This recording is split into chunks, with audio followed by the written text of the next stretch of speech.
when you love someone enough to fight for them, is when you are free.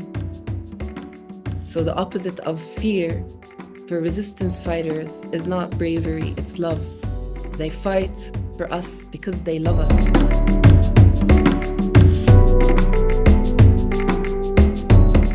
There are two types of slaves: those who know that they are enslaved and okay with it, and in the United States they call them the Uncle Toms, and those who are fighting, who know that they are enslaved but continue to fight because they think, no, I don't know if I'm going to survive this or not, but at least if I'm fighting, it means that I'm still alive, that I still know who I am, and that I am in my pursuit to protect this land that I come from.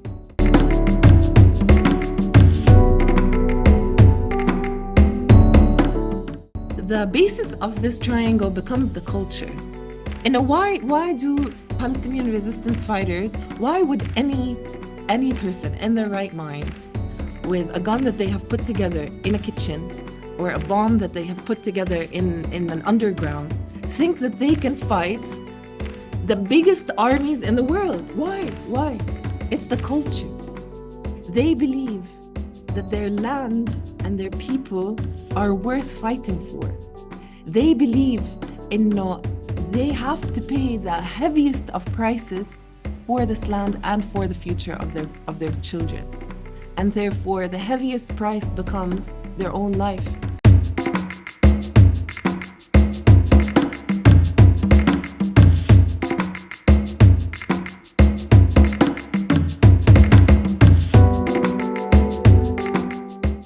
I think humanity in general, over the years, the hundreds of the accumulation of what made us have these laws and these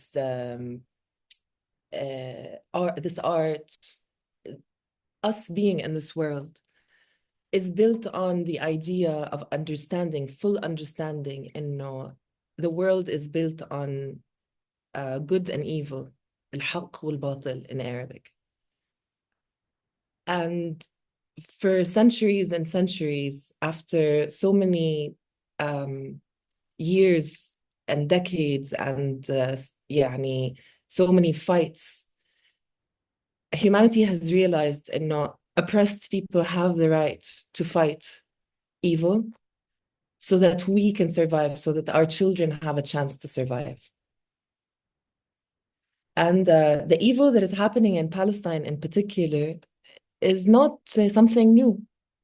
We go back to the idea of what is Palestine geographically speaking. We're not talking about the conceptual or emotional aspect of it. We're talking about geography.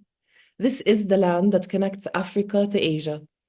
Africa, the beginning of humanity, and Asia, the beginning of civilization, and everything in between. And both of them together, right? And this means, this didn't happen on October 7 or even in 48 or even 100 years ago. This has been a constant struggle for this land and everyone who ever lived on it. And the people who lived on it are people who wanted to go to the Holy Land. And if you trace most Palestinians' ancestry, people who call themselves Palestinians from thousands of years ago, it's people who wanted to come to pray to the land where freedom had meaning, had a different kind of meaning, that people who resisted to protect this land, to protect its civilization, to protect the ideas of the prophets who lived in it, prophets who had visions, who had ideas about how do we become better as humans. In theology, in Quran in particular, the word human is not a positive thing. You hear Europeans and white media and Zionist media and Jewish media saying, we do this for humanity. Humanity does not necessarily mean a positive thing. We've seen what humans that look like us, that talk like us, and what they can do, the possibilities, the violent possibilities that they have. But humans have a choice to be good, right? And so when someone fights for the land of the prophets, someone fights for the liberation, not just of Palestine, this little little geography on this planet, بس إنه to protect Africa and Asia and everything in between, and people call them terrorists, then they definitely don't understand what the hell is going on. And now we were talking a little ago about like how history is not it's not a circle. It's not like, oh, once Palestine is free, خلاص, where we close that circle. History is a spiral, and it's not disconnected from each other. Everything is an accumulation of something else, of something else. For those concepts become really, really central to the idea of resistance. And if you think of history as a whole, you think about like, طب what did they do to Africa before they did this to Palestine? مش Africa is the beginning of civilization, which means, because when we say it's the beginning of civilization, we're not saying Africa is better than everyone else. We're saying it means that there are lessons to be learned of what happened to Africa so that the rest of the world can build on it and become a better humanity that has hope for our children to survive. For what happened in Africa in the 1600s, maybe before that, was the enslavement of Africans. They kidnapped them, they put them on ships, with other Africans who did not speak the same language, so that they don't even know where they're going or what is being done to them. And then what happened is those Africans were put in the cotton fields in complete silence because they don't share the same language with other Africans around them, but they are being enslaved. And what did they do? They found a way to communicate through music. They started humming in the fields, and that was a form of resistance. So when people come to me now and tell me that you cannot fight fire with fire, you cannot fight nuclear weapons with a gun that you've put together at home. I heard stories of Palestinian resistance fighters who had to travel for days and days, and their life was in constant danger for 7 bullets, to find 7 bullets. And so people who say that, they either don't know or they don't want to know. And I worry about their spiritual makeup, about what is their hope for our humanity. Do they want us to live as enslaved people? Because there are 2 kinds of slaves, And when we think of slaves, we think, Africans who were enslaved in the United States. But the United States became, the center of slavery in modern history. Slavery, again, it's not a full circle. The circle did not end with the civil rights movement or what happened in South Africa. It just keeps evolving, right? And so there are 2 types of slaves: those who know that they are enslaved and okay with it. And in the United States, they call them the Uncle Toms. And those who are fighting, who know that they are enslaved, but continue to fight because they think, I don't know if I'm going to survive this or not, but at least if I'm fighting, it means that I'm still alive, that I still know who I am, and that I am in my pursuit to protect this land that I come from. 2 types of resistance, كمان, there's violence and there's resistance. And, the way I was thinking about it, and how do you differentiate? How do you find out what is violence and what is resistance in this propaganda, this fierce, awful propaganda that we live in? And I found out, personally, I know a resistance fighter when they are not just fighting with the physical, with the body, they also have something spiritual that is so deep that can inspire, right? And so when we talk about music as a form of resistance, that is the spiritual. And when we talk about Palestinian resistance fighters, they have something called al-aqida. Al-aqida is what a lot of my friends in the US, when they called me, they were like, we've never seen people who believe the same way Palestinians believe. And their houses are destroyed, their children are killed. And they're like, it doesn't matter as long as we are free. What does that say about them? Those are resistance fighters because they believe wholeheartedly and they have the right to be free. It doesn't matter how big the army against them is going to be. It doesn't matter how big the propaganda against them is going to be, because that's the spiritual part, if you want. There's always like the system is not very creative. It takes what exists and just keeps recycling it, right? But their propaganda is so vicious. And when Israel comes and says we have the right to defend ourselves, is this your spiritual aqidah? Is this your spiritual path to defend yourself?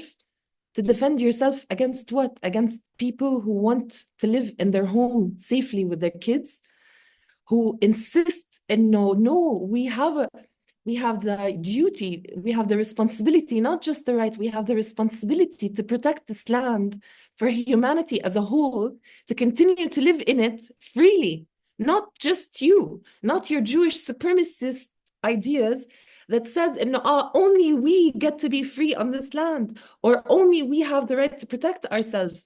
What about Palestinians, other Palestinians who have the right to defend ourselves, who have the right to defend their spiritual practices? And one of the earliest massacres that happened in Gaza, it was bombing people at a hospital, at a Christian hospital, the Baptist hospital.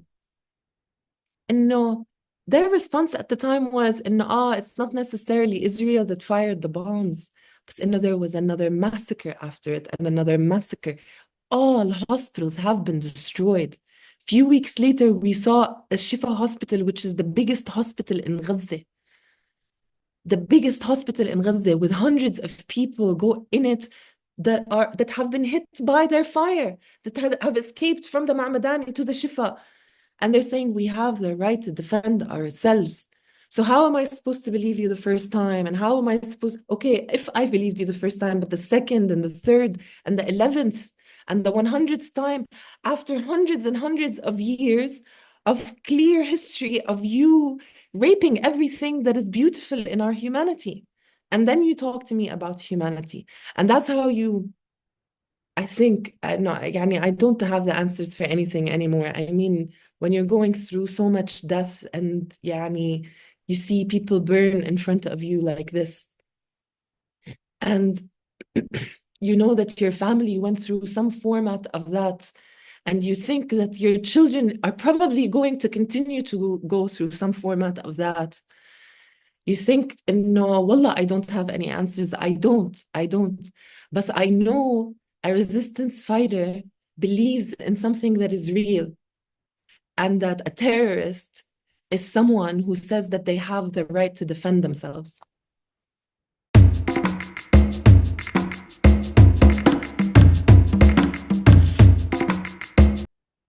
So on October 6th, I'm an artist.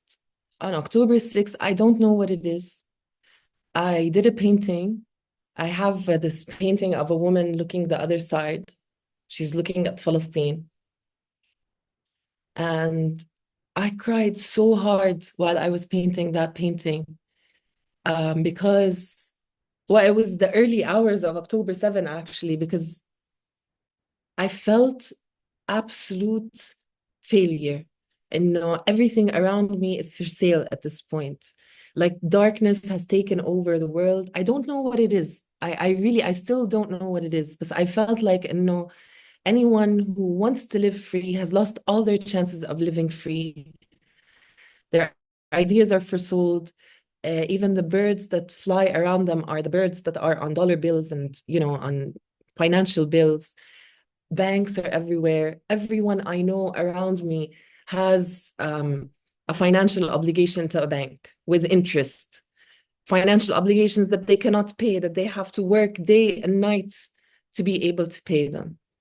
And I literally cried myself to sleep that night. And because I think of how hard I cried that night, I woke up a few hours later to find a text message from a friend that says, Suhad, wake up, Palestine is free. And I thought to myself, is this a dream? Is this, and then I looked through my messages, and there were like, my phone was blowing up with messages from friends like, pack your bags, we're going back. And then I was looking at the news and I'm like, what happened? And Anjad, what happened? And I checked the news, and I heard of how our resistance fighters used those little things to fly over the rest of the Palestinian territory, where our occupier was having a rave party, basically, right next to the concentration camp.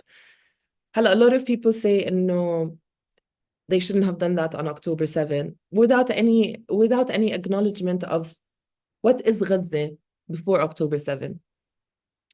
And I worked with artists who are in their 20s from Gaza, who have faced four wars, who have lost their fathers, their homes, their brothers, their sisters. Four wars for someone who's 21 years. So people don't realize Gaza was a concentration camp. I think this has been said a lot on the news recently, so I don't want to get into it. But Anna, I want to get into two things. The first thing is, after October 7 happened, and in this moment of elation that we had, oh my God, Palestine actually being free is a possibility. It's not gone yet. Not everything is for sale, like I thought a few hours later. The realization of what's going to happen to us now because we resisted, that became very, very heavy just a few hours after that. So I reached out to one of my friends who is from Gaza. And I asked him, I was like, I'm scared to write and paint about the resistance because I know there's going to be so much death and destruction. How do I balance the two? Or is it my place to talk about the resistance at this point? And he said, I am not originally from Gaza, Suhad, and my father had to walk for days and days for 30 kilometers as a 5-year-old to be able to find safety in Gaza in 1948. And those young men who were born in after the 2000s, most of them were after the 2000s, with hammers and sticks, they walked them back and they liberated them. So yes, talk about the resistance, because this is part of the story. Be happy today, because tomorrow we can cry tomorrow, but today is our day to realize that we can. That's the first story about that. But the second story takes me to a little bit further than that. Because a lot of people, like even Hamas, when they wrote their vision, the paper that they shared, they said, Palestine has been colonized for 105 years. And that's when I knew that they knew what they were talking about as a Palestinian, because, I didn't know much about Hamas up until then. But when they say Palestine has been colonized for 105 years, then they know what they are fighting for. Because a lot of Palestinians, not all Palestinians are the same, right? Some Palestinians thought it was 56 years. Some Palestinians were like 75 years. When someone tells you, I'm fighting to get back what has been stolen from me 105 years ago, then they know what they are resisting for. But Anna, as someone who's interested in theology, I want to go a little bit further than that. Because again, history is not a circle, history is a spiral. Since this is the land of the prophets, what was the main prophecy that these men that we consider as prophets, that we hold so high, what was their vision? What was their prophecy? Their prophecy was free the enslaved, which means enslavement did not happen with the United States. This didn't start then, and it's not going to end with Palestine. It's going to continue. There's always going to be, again, the good and the evil, people who are going to try to enslave others one way or the other. And it started from the days of Moses. It probably started even before that, but from the days, Moses's prophecy was to liberate the enslaved, right? And they were all on this land that we are fighting for. And so when you look at what happened in Africa in the 1600s, and you research who were the main slave owners, the ship owners that kidnapped the Africans, and then became 70% more likely in the United States to have slaves, you see that they call themselves the Jews. And so I can't help but think about it. And no, I know a lot of people are going to cringe when I say this, but I can't help but think about it as a Palestinian, Black people in the United States, it's very clear to them, and a white man is their enemy. White man did this to them. Me, as a Palestinian, I understand that a Jewish man did that to me. This is how they defined themselves when they were killing my family in Lid and had to run from them for 4 days. They were not running from like this obscure enemy. They were running away from the Jewish gangs. That's how they defined themselves, as the Jewish gangs. And so I can't help but think, did the Jewish gangs practice enslaving me as a Palestinian today in Gaza, outside of Gaza, in exile, outside of exile? Did they practice it on Africans before so that they can build the United States colony? Because we know the history of the United States. Yani, if you don't know the history of Palestine, okay, fine. And no, you don't know the history of the land of the prophets, fine. Yani, it happens. I understand how our education, the indoctrination that we call education, erased that kind of memory. But no, the United States memory is clear. It was built on killing the indigenous, enslaving the Africans, and colonizing this part of the world, the rest of the world, particularly Palestine, because the First World War was birthed the Second World War, and the Second World War birthed Israel. Therefore, the Second World War never actually ended. And this is an example of like, it's not a circle, it's a spiral. First World War, Second World War, Israel. And now Palestinians are fighting Israel, and they are the ones who are being called terrorists. And they are taking the October 7 as a date, because this is what propaganda told us. But in reality, the Jewish gangs, the cult that say that they are Jewish, have been practicing this on Africa long before. And that's why it's very important for Palestinians to understand African history. And that is why Africans need to understand Palestinian history, because Africa is our Palestinian past, and Palestine is African future, African present. The future is for us to decide, but Palestine is the present, is African presence.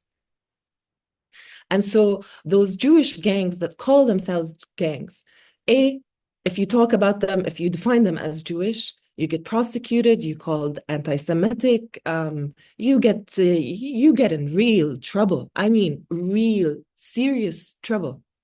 But then I have one question for everyone who calls themselves Jewish, who are practicing this form of enslavement. If you are actually the children of Moses, then you don't understand what his prophecy was, because his particular prophecy was freeing the enslaved. Because the Pharaoh designed the first systematic enslavement system in humanity, in our accumulation of humanity. And Moses came and dismantled that system. And so for those Jews, they need to really question themselves, are you the Pharaoh or are you Moses? And I feel, as someone who have gone through what I've gone through, just because I'm Palestinian, I feel that أنا أولى بموسى. I know who Moses is a lot better than those white people who are so practicing such Jewish supremacy on me. They don't understand Judaism. I understand Judaism. I understand what Moses is. What they are practicing is some form of a cult, white supremacist cult that they have created, that they practice every time they kill a Palestinian child. They come to my holy place in Al-Aqsa to practice Jewish rituals. They kill my Palestinian resistance leaders, and they go practice Jewish rituals in celebration that they killed Palestinian resistance fighters, those who understand the message of Moses. So are they the Pharaoh or are they Moses? This becomes the question for them. And no, it didn't start on October 7. And no, it didn't start 65 years ago, nor 700 years ago, nor 105 years ago. It started in Africa when they kidnapped Africans and took them to the United States to create the worst colony of our modern history time. By the way, if you research, a lot of people say that what's happening in Gaza is the worst thing that humanity has ever seen. Okay, what about what happened in the Americas? Why, when you Google it, go ahead, I'll wait. Google it. Why isn't what happened in in the Americas that became the United States and Canada, why is that history not there? Was it also a land with no people, like they say about Palestine? Do you want me to actually believe that an entire continent was empty of people until Columbus, who, by the way, was Jewish, Spanish Jewish, go ahead and research it, until he discovered it? No, no, no. And no, if people want to believe that it happened on October 7, then let them believe it. And I don't even engage anymore, because this is the future of their children and the world they want to live in. And they want to live as the Pharaoh, and I want to live as Moses.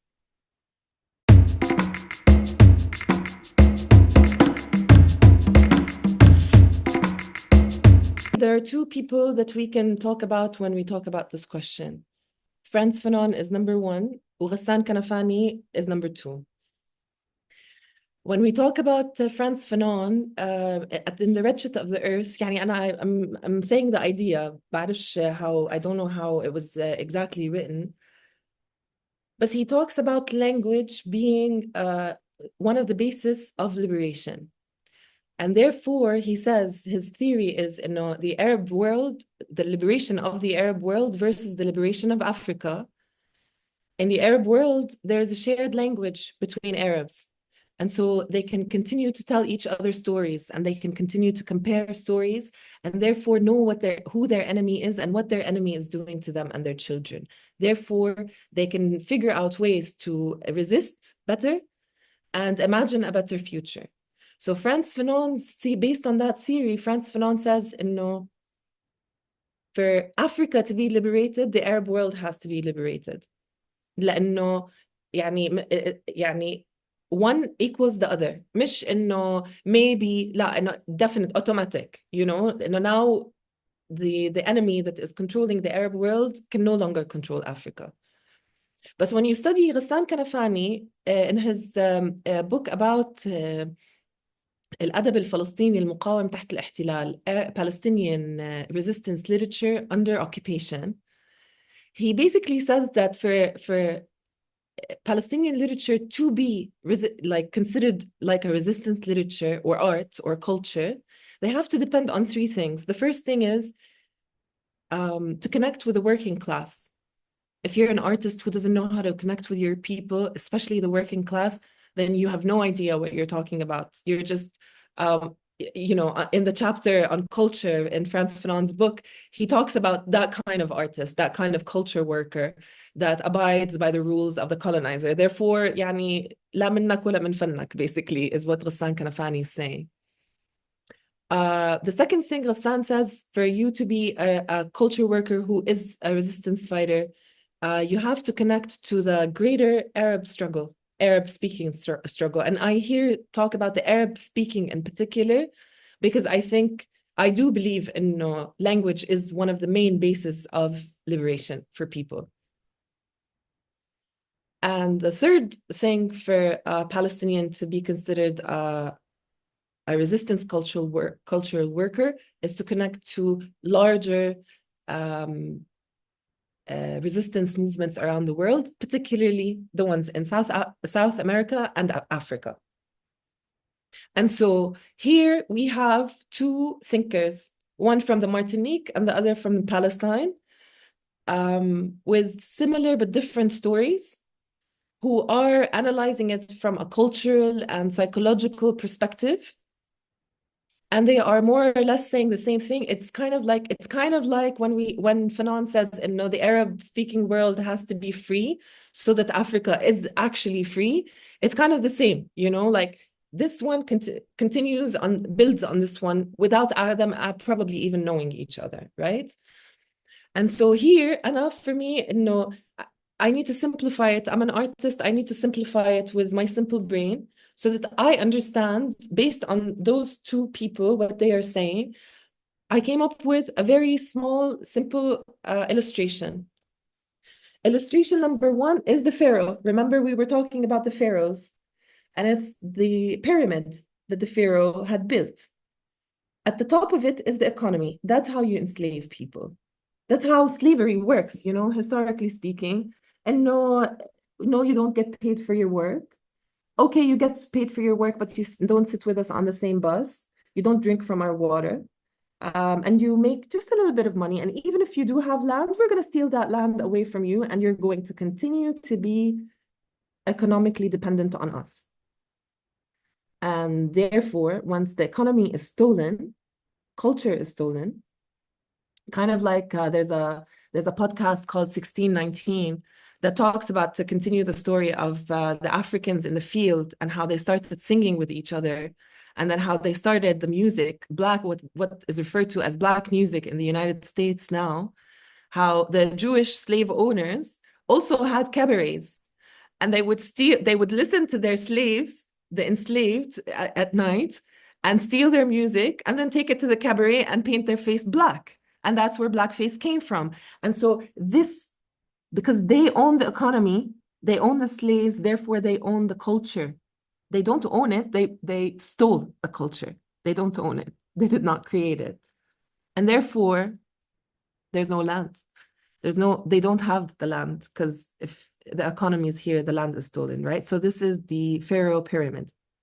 Halla, with Palestinian resistance that the propaganda refers to as the terrorists who shouldn't have done it on October 7, what they did is that they flipped that pyramid on its head. This is the red rectangle that the resistance uses every time they shoot down Merkava, or like they fight for their life. Basically, they kill the people who came to steal their land. And the way I see it here on this one is the basis of this triangle becomes the culture. And why do Palestinian resistance fighters, why would any person in their right mind, with a gun that they have put together in a kitchen, or a bomb that they have put together in an underground, think that they can fight the biggest armies in the world? Why? It's the culture. They believe that their land and their people are worth fighting for. They believe they have to pay the heaviest of prices for this land and for the future of their children. And therefore, the heaviest price becomes their own life. And they believe they will not die. بل أحياء ولكن لا تشعرون. Our theology, our Quran tells us that people who fight for justice don't die. They physically disappear, but their spirit continues. And this is the culture. Whether they were believers in the Quran or not, like Ghassan Kanafani was a martyr. Ghassan Kanafani was Christian Palestinian, right? But this is the culture. The culture is, we believe our land deserves our bodies, and we know that our spirits will never leave. So the culture becomes the basis of resistance. Therefore, you can continue to protect your land, and therefore you own your economy. And this way, not only do you get rid of the colonizer, but this way you also guarantee that they are never coming back.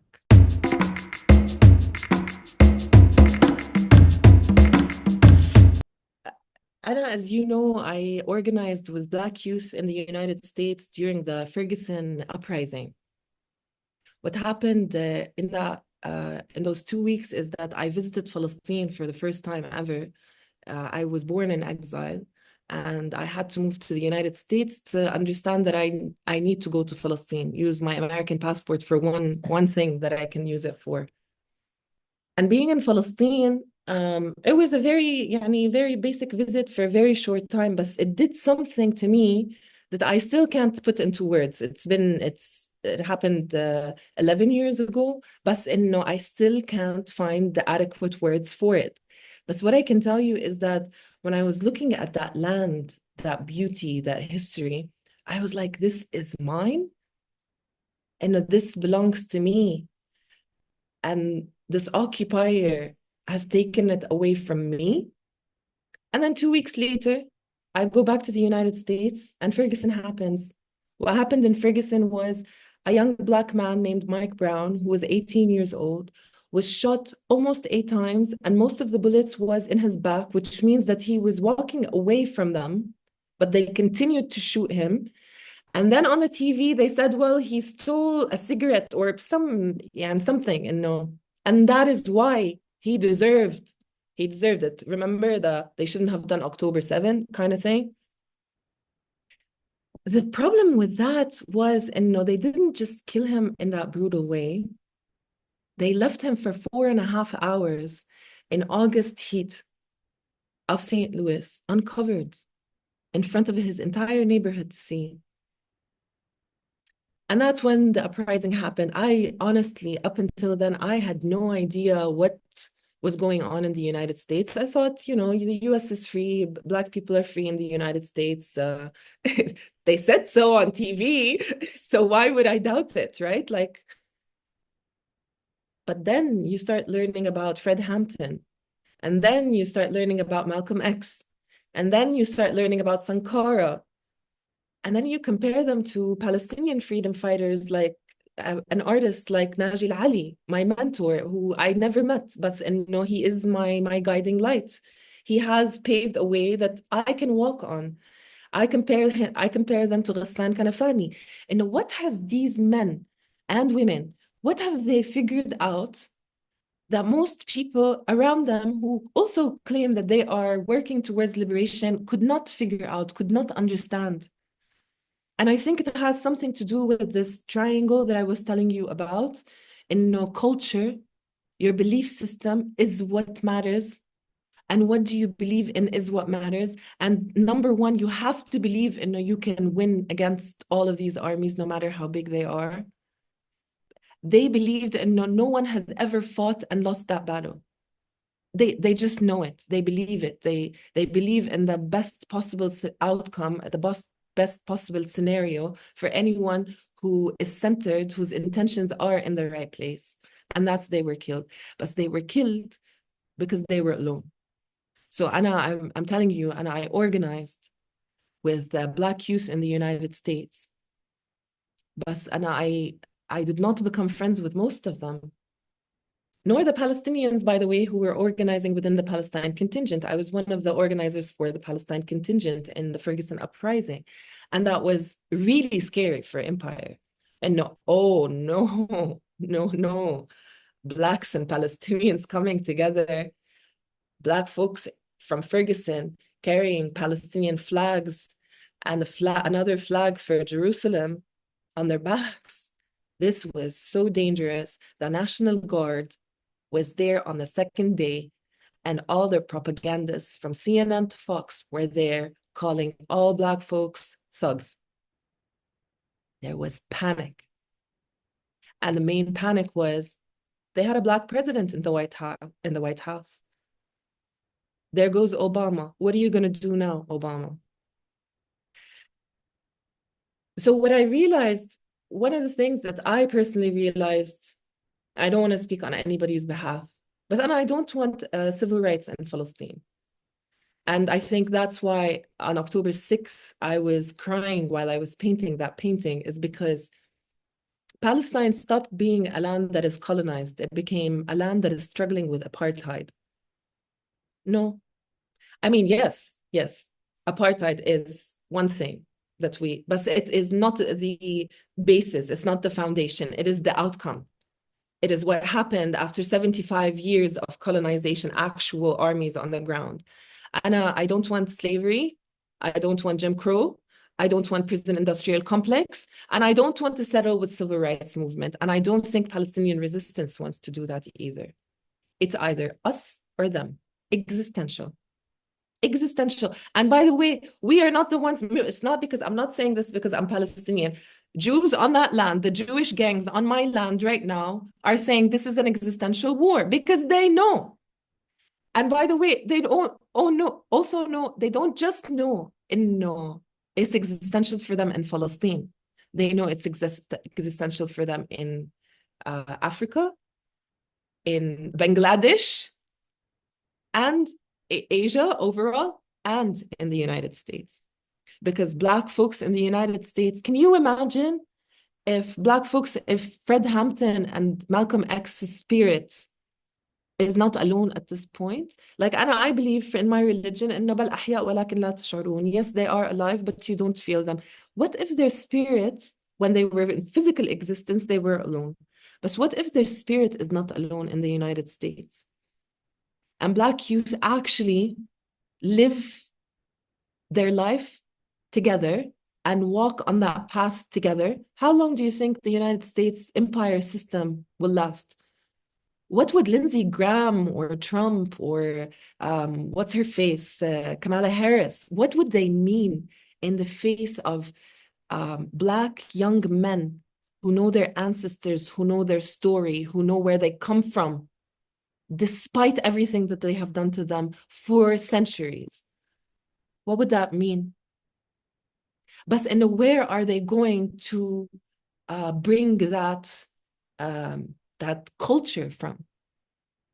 P. Diddy and Jay-Z and Beyonce. But this is why culture becomes central. And some people here, they talk to you about like, art is like the soft power, القوة الناعمة, المقاومة الناعمة, soft resistance. Soft resistance?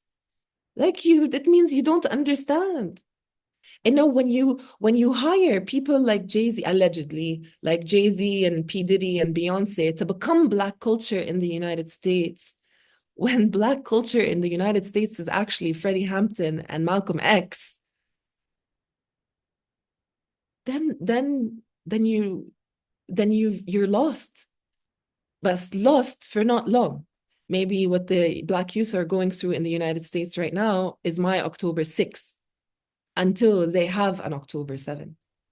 And when that October 7th happens, Palestinians would have so much knowledge to share with them, to protect them from the same way during Ferguson, when Black youth were hit by gas canisters, by gas that was imported from Israel, by police officers that were trained by Israeli military. At that point, youth from Gaza reached out to Black youth in Ferguson and told them how to protect themselves from the tear gas. But this time, it's not going to be Palestinians from Gaza telling them how to protect themselves from the tear gas. It's going to be like, how do you create your October 7 and how do you survive it? No matter how hard is the price, know that you are the victor, because this is a war between right and wrong. This is not a war between small and big, right and wrong. And if you have the right culture, and if you have the right faith system, you understand that the universe is what's right. The universe is bigger than all of this. Whether you believe in a God that created the universe or not, all you have to look into the sky and see the universe is bigger than the humans and bigger than all of those armies. And it works through justice and perfection. And it works through peace. And if we become like it, if we insist that we want to protect what is right in this world, there's no way they can win over us. There's no way. Or we can let go of our ancestors. We can forget about Malcolm X. We can forget about Freddie Hampton, who was 21 at the time. 21. Do you understand what it means to have such wisdom and such belief system at 21? And no, they teach us in schools in the United States, they're teaching people how to follow the rules. You're 21 and you still don't know what you want to do with your life. But Freddie Hampton was changing the world when he was 21. He was free. And those academics in the US universities that are being putting all of their money and getting in debt to go to these universities and educational systems so that they can get fired from the school and they get beaten in the school if they stand for what is right, are still considered young people, lost, not sure what to do. Now, come on. And don't tell me this is a form of resistance. Your encampments are amazing. Great work. Anjad, and a great in the face of empire. Wow. And you thought of that. But are you trying to get into the system to change the system? Do you still believe in that? Are you going to be a squad member? And what is your dream? And you want to end up in the Congress? The Congress that now is openly, very openly controlled by AIPAC, a foreign entity, a foreign genocidal entity. Is that your dream? And you actually think you're gonna fix the system from within, like Rashida Tlaib, for example, who sat down through the speech of that genocidal maniac psychopath and just held a small sign. That was an election campaign. Like, no, it's not enough. And I see a lot of Black youth do the same. I see a lot of Black folks in Congress do the same. This is not exclusive to Rashida. It's not exclusive to Cori Bush. It's not exclusive to any of them. At the end of the day, this is not I want to get Cori Bush to the Congress because she's Black and AIPAC is fighting her. I want to know what these women, what is their belief system? What is their culture? Is it a culture of resistance? Or is it a culture of embedding yourself into the system to change it and make it slightly a little bit better so that we are fighting now for a civil rights movement next to our colonizer, next to our abuser, next to the people who kidnapped us from our land and took away our sovereignty? It's a choice. At this point, it becomes a choice. And no, it's not, wallah, I found my parents doing this, so I'm following in their footsteps. Wallah, no one else is fighting. No, what do I have to do with this? I don't want to be alone. La, Palestinians are fighting it, and they're fighting it with everything they got. And they are holding a mirror to everyone in the world who saw them burn in the tents last night, and the night before, and the night before. They saw them, and they're holding a mirror to their faces. Are you more worried about your economy? Or are you more worried about who you are, your culture, who you are, the language you speak, the way you hold your hair, the way your kids are going to believe in this world and going to carry themselves in this world? It's everybody's choice. And if you choose to continue to be in the system, in Arabic we say Allah la yurdak, then be it. But they have to know, and the resistance eventually wins, because history is not a circle, history is a spiral. And the universe is just, and the universe always prevails. So what are you going to say to the universe when that happens? When the realization of the resistance becomes real?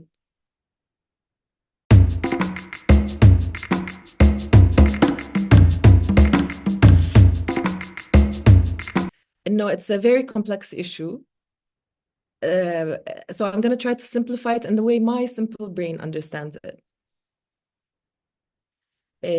When Ferguson happened and the Palestine contingent became so rooted in that struggle, you could see a lot of people on Twitter, on social media, that's the main propaganda aspect at this point in this particular war. They were like, well, what about the Arab slave roots and da-da-da-da-da-da? Like, what about the Jewish slave roots? Why are we allowed to talk about the Arab slave roots and not talk about, I'm not saying, I really don't know the history. I'm not saying that it didn't happen. I really don't know. But I have facts. Slavery was so clear in the United States, and the Jewish rule was very clear in the United States. Hala, you want to break it into Ashkenazi Jews, I don't know what Jews, Sephardim, Haredim, they started breaking it, just like corporations. When the first divestment we did in St. Louis was from a company called Veolia. And when we divested from it, and because to protect itself from the propaganda, it started calling itself 5 other things. And it's the same. A colonial system is a big corporation. It's a corporation of slavery and a sex trafficking network for kids and guns. And once it's exposed in one way or the other, here's a scapegoat. Here's Epstein, clear relationships to Israel. Here's Diddy, clear relationships to Israel. The connection to the Jewish gangs is so clear. Why are we talking about the Arab roots? That's one thing, right? That's what, one of the things. But one of the things I learned on the streets of Ferguson from Black folks is what is racist? Because there are Arab women that I was sitting with just the other day, and I was like, white people did this and that. And she's like, I don't like to call them white because I don't want to be racist. And that blew me away. And I was trying to explain to her, and I think most people don't understand that. So as simple as it might seem, but it's important to be said, and racism is a system of power. If I was raped by the white man, and I said that a white man raped me, does not mean I'm racist and I'm saying that he's white. He raped me because he has a power system that protects him. He is white, and the whole system is going to protect him, and he raped me. And therefore, a white man is a rapist, and the white system of supremacy is going to protect him. And so Arabs who have had their political liberation, they have the flags and the borders and the whole shebang, they had the French mandate because, Arabs can't protect themselves or function. And then they had the British mandates. If you look at the map of Africa and the extension of the Arab-speaking world, you'll see Holland took this, France took this, because we are, as Frantz Fanon says, they say that about us, we are the savages who don't know how to deal with ourselves. We are the children who need to be guided in this world. The children that need to be guided, kind of like the children that are being sex trafficked right now, as in our lifetime, in sex trafficking networks all around the world by Jewish gangs, by the Zionist movement, and everyone else that joined them. And so if racism is a system of power, and all these Arab countries can't even stand up for Palestine because of the systems that are being forced upon them, then you want to come to talk to me about racism between Arabs and Blacks? There's this academic in the United States. I don't know if I should say his name. I'm going to say it and you remove it later. His name is Mark Lamont Hill. He's a Black academic in the United States who thinks that he's he learned a couple of Arabic words and he's always talking about Palestine. He has the big gigs. The first time I paid attention to him, he was at the United Nations, because the United Nations is a very important platform for the liberation of humanity. And he was there saying, from the river to the sea, Palestine will be free. And the next day he got fired from his job in CNN. And Palestinians were raving about him and wow, look, he stood up for us more than we stand up for ourselves. And they didn't take into consideration, he's a Black man from within the system. He's not just a Black man, because as James Baldwin says, whiteness is a state of mind. Now we have the physical and the spiritual. How is Mark Lamont Hill spiritually? Spiritually, he works for CNN and he works for big corporations. And then he became the spokesperson on Palestine. What's the first thing he did as a spokesperson on Palestine? He wrote a book with a white Zionist man, white Jewish Zionist man, where he refers to Palestine as Judea and Samaria, while he only admits to the 67 borders. And in his book, it is mentioned that Zionists have done to Palestine more than Palestinians have done to themselves. So come and tell me, and I can't talk about Mark Lamont Hill because he's a Black man and that I am a racist because he's Black. No. This has, aslan the word Black, it's a manufactured word of the system يعني everybody can, again, everybody identifies the way they want to identify. But when this guy comes and writes a book about how Palestinians are racist to Black people within Palestine, طب ما هم the Black people you're referring to are Palestinians. إنه are you saying إنه if I made fun of someone from Hebron, and I'm racist against everybody from Hebron? طب ما there is an entire gate in Jerusalem, the holiest city in the world, that is called Bab al-Afariqa, the gate of the Africans. Why? Because the history is interconnected. And now you come to me and write a book about how Palestinians are racist to Africans who are Palestinian. إنه شو هاللخمة؟ إنه what is your academic process?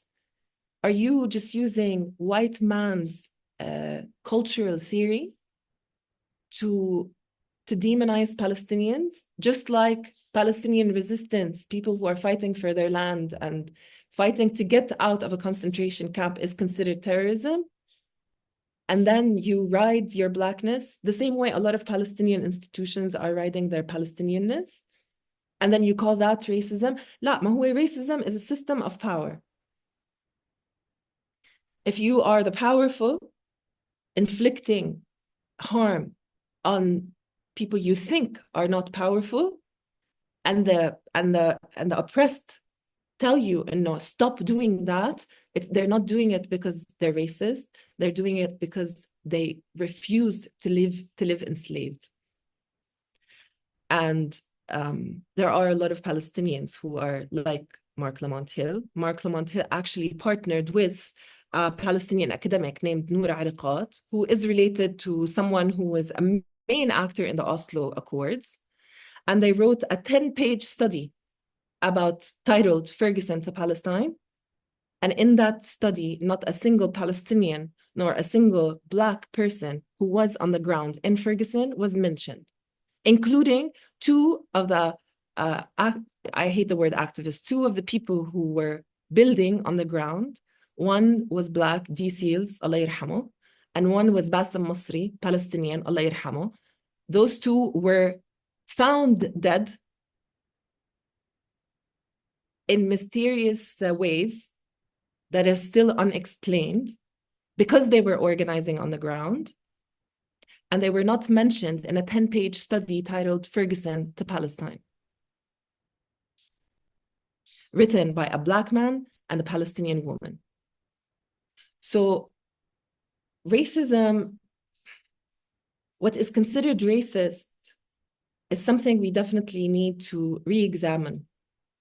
And racism is also fear.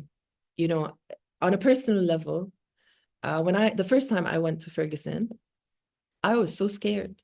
And the first few weeks of the uprising, I have to tell you, and I was scared to go into Ferguson. I went into churches, which were safe places. I organized with jail support. I invited the Black and Palestinian youth into my house so that we talk about the Palestine contingent, but I was afraid to go on the streets of Ferguson. Because deep down, I'm convinced, because of my race, because I am a racist inside of me, because the system made me that way, and no, this is a dangerous neighborhood. And it was a dangerous neighborhood, but not because of the Black youth that were there. It was dangerous because there were helicopters that the system had set up with flashlights, because there were cement barricades that was locking down the whole town, and because the National Guard with all of their tanks were in that city, not because Black people were living in it. Those were my folks. But they disconnected us from each other all these years so that we think, no, Ferguson is dangerous, I'm going to live on the other side of town. They installed white man's fear in my heart so that I don't talk to Black folks. And they installed white man's fear in Black hearts so that they don't talk to Palestinian folks. And so we really need to unpack what racism actually means and the layers of racism. You know, in Quran, we're going back to spirituality, everything is not one thing except for God. God is one thing and everything else is two. and everything in between, north and south, east and west, um, positive and negative, and everything in between. And so when you want to study a theory, when you want to study a phenomena, you have to be able to break it down into levels, like blood. When they first found out, we have blood, it's just this red liquid. And then they found out that blood is made out of white cells and red cells and da da da da da. You break it down into the components of it. And we have not been able, in Africa in general and in the Arab-speaking world, all the way into Asia and Iran and everywhere else, we have not been able to break down what racism actually means to us. Where is it trauma? Where is it preconceived notions? Where is it just disconnection from each other? And where is it real? Where is it that we benefit from the system and therefore we want to uphold white supremacist values? All the way into that. فإنه I think what happens with Palestine, why I keep going back into Palestine, is actually liberating the world. I'm not saying that because I'm Palestinian. Wallahi ma, I'm saying that because I'm Palestinian. I could not be more proud to be Palestinian than I am in this past year, because I am defending the possibilities of humanity's existence on this planet, because I am not scared enough. I am scared, but not scared enough to not fight. I know who I am. I am fighting for who I am, and I am not alone. A lot of Palestinians are fighting with me. And now a lot of Yemenis are fighting with me. And now a lot of Lebanese are fighting with me, and Iraqis and Syrians and Sudanese. I'll tell you one story. So in my arts, I work on 7 areas of study: theology, Arab women smile, seasons, thoughts before the end, study of self. And one of the studies is about Palestine. It's titled Study on Truth. And part of that study is stories of martyrs, Palestinian martyrs. And the thought process behind that, why I wanted to do that study, is because I'm in exile. I was pushed away from my land, but I want to have sovereignty over my story. And the only Palestinian truth I found was Palestinian martyrs. Those who stood in front of entire armies by themselves with just one gun, with just a few bullets, and then were demonized after they were killed.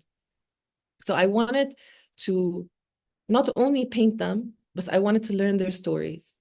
And over the years, some of the families, the mothers and the brothers of the martyrs, started reaching out to me. And they reached out to me to ask me to buy the paintings from me. And I'm like, no, and this is the gift. Aslan, I painted that martyr with the intention, and if someone from his family ever saw that painting, they would see him where I see him, in a safe, beautiful place. And so I have a studio in Amman. It's titled Studio Jenin. And every weekend we have a gathering, and we drink shai and miramiya, tea and an herb, sage. And the sage that we drink is actually from Jenin, from one of the martyrs' mothers. I give them the painting and they send me miramiya from my land.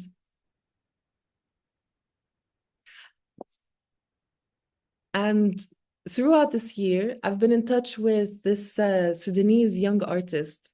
She reached out. She found me on social media. And we've been talking. She's been telling me the Sudanese story, because I know I don't know the Sudanese story, because I know the propaganda is so strong on it. And because they've disconnected us from each other. I know. And I want to learn from someone I trust, and I trust her. And what this Sudanese artist started doing is she started to paint Sudanese martyrs and tell their stories. And who knows, in a few years, what's going to happen? How she's going to reach out to the families of these martyrs. And so what the system creates is evil and uncreative. It just keeps regurgitating the same kind of bullshit and lies and propaganda. It's its job. It's the function of the system. But if you are courageous just for a second to tell your own story, then you are connected to the whole world without even knowing that you are. It's as simple as painting a martyr, as simple as that.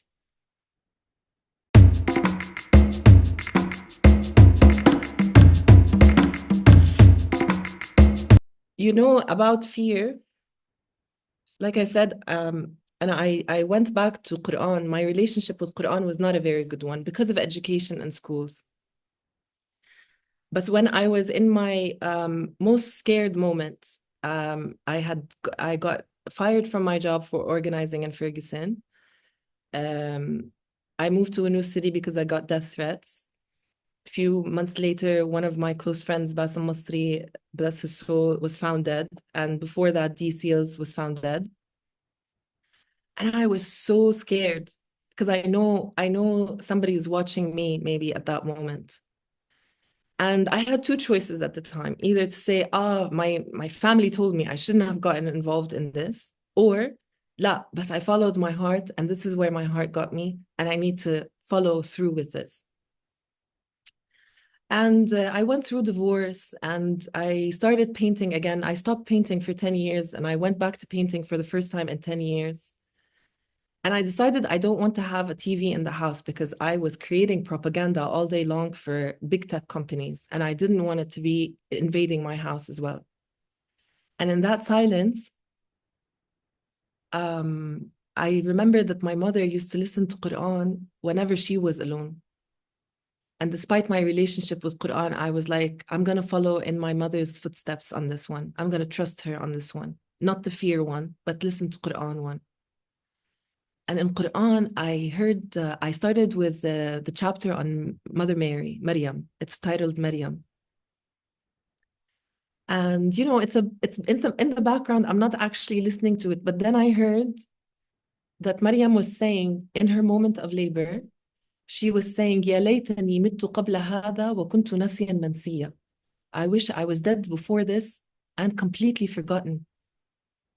And I was like, Mother Mary was scared like me. And so prophets and our ancestors went through fear. And then I started studying Moses, and he was afraid. وَيَضِيقُ صَدْرِي وَلَا يَنْطَلِقُ لِسَانِي. And my chest would tighten and my tongue will tie. So send Harun, send Aaron with me. He was pleading with God, and no, please send him with me. I'm alone. And with Ibrahim, when he discovered before there was Judaism and Christianity and Islam, he was the first one of us who decided to discover what is God. Is he the sun? And the sun set. And he was like, La, my God does not set. My God has to be always there. And he said, my God is bigger than the sun and the moon and the stars. It's bigger than everything. And he's always there. But as soon as he made that realization in the face of the system he lived in, his father was the first one to put him into the fire. And because he was alone, the fire protected him at the time. Fire does not do that to people in Gaza anymore. And the fear is real. I did a study on fear in Quran consecutively with the Torah and the Bible. I did a study on the words light, spirit, and fear in all three books. I didn't understand it as well in the Torah and the Bible because I speak Arabic, my mother language is Arabic, and I could understand it better in Quran.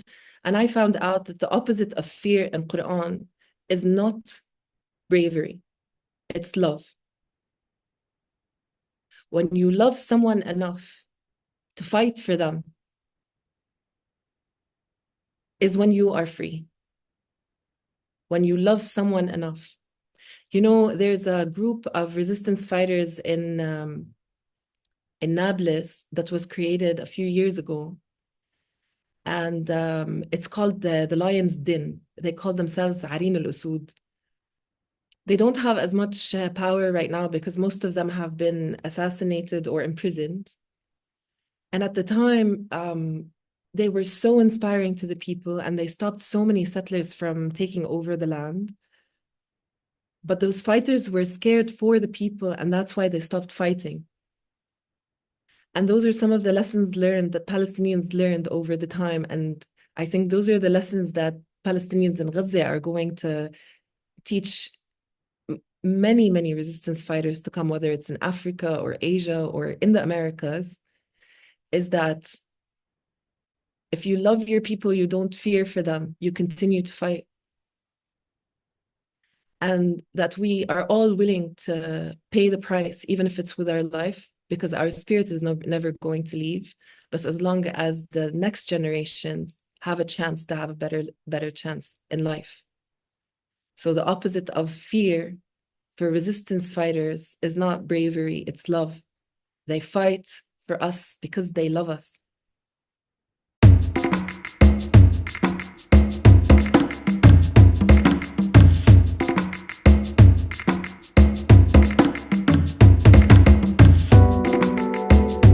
My favorite quote is إنك ميت وإنهم ميتون. You are going to die and all of them are going to die. So what do you want to do with the time you have on this planet?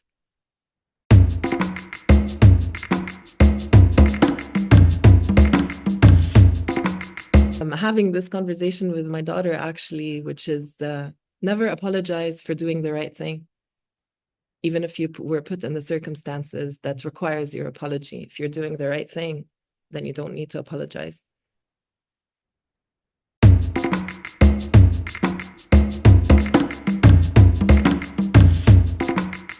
As someone who works in propaganda all her life in advertising agencies and for big corporations, I think in my area of expertise, I would say be careful of النفاثات بالعقد is what it's mentioned in Quran. It's the ones who create complexities within communities and then keep spreading, spewing hatred within it. So be careful of how propaganda works its way. Be careful of Hollywood and those Jewish music owners, because the colonization is not just physical, it's also spiritual. And if you control the spirit of people, spirit here meaning the knowledge of people, if you control the knowledge of people, even if you recruit Black people to talk to Black people and Palestinians to talk to Palestinians, you need to be careful about these people. And that is what I try to do a lot in my work right now is not all Palestinians are the same. Not all Palestinians are to be trusted. This is not about us as an ethnicity or as a border or as a nationality. This is about right and wrong. So not all Black people are the same. Not all Iranians are the same. Like, find the people that you can connect to within these confines, within these geographies and borders and liberation movements, and build with them.